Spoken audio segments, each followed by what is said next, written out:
வெற்றிவேல் முருகனுக்கு அரோகரா. பழனி ஸ்ரீ ஞானதண்டாயுதபாணி சுவாமிக்கே அரோகரா.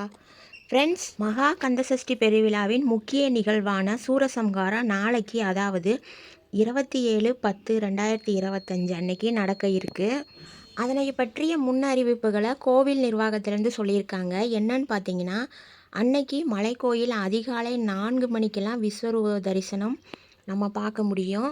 4:30 மணிக்கு விழா பூஜை. நாளைக்கு நண்பகல் 11 மணி வரைக்கும் தான் மலை மேலே நமக்கு போக அனுமதி. அதுக்கு அப்புறம் பக்தர்கள் யாரும் மலைக்கு செல்ல முடியாது. அதே மாதிரி கட்டண தரிசனங்கள் எல்லாமே நிறுத்திடுவாங்க.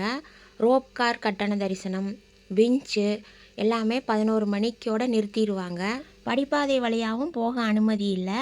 12 மணிக்கு உச்சிக்கால பூஜை, 1:30க்கு சாயரட்ச பூஜை, 3 மணிக்கு சாமி பராசக்திகிட்ட இருந்து வேல் வாங்கும் நிகழ்ச்சி. வேல் வாங்கும் நிகழ்ச்சிக்கு அடுத்து கோவில் சன்னதி சாத்திடுவாங்க. சூரனை வதம் செய்வதற்காக மலை மேலேருந்து முருகன் இறங்கி வருவார். கிரிவீதிக்கு வர்றதுக்கு எப்படியும் 6 மணிக்கு மேலே ஆயிரும். 6 மணிக்கு மேலே சூரசம்ஹாரம் நடைபெறும். சூரசம்ஹாரத்தன்னைக்கு ஒரு நாள் மட்டும் தங்கத்தேர் உலா இருக்காது. சூரனை வதம் செய்த பிறகு முருகப்பெருமான் வெற்றி விழா கொண்டாடிட்டு மலை மீது போன பிறகு தான் ரக்கால பூஜை பண்ணுவாங்க. அடுத்த நாள் காலையில் பழனி மலை மேலே இருக்க திருக்கல்யாண மண்டபத்தில் வள்ளி தெய்வானை சமேத சண்முகருக்கு திருக்கல்யாணத்தோட மகா கந்தசஷ்டி பெருவிழா முடிஞ்சது. நன்றி, வணக்கம்.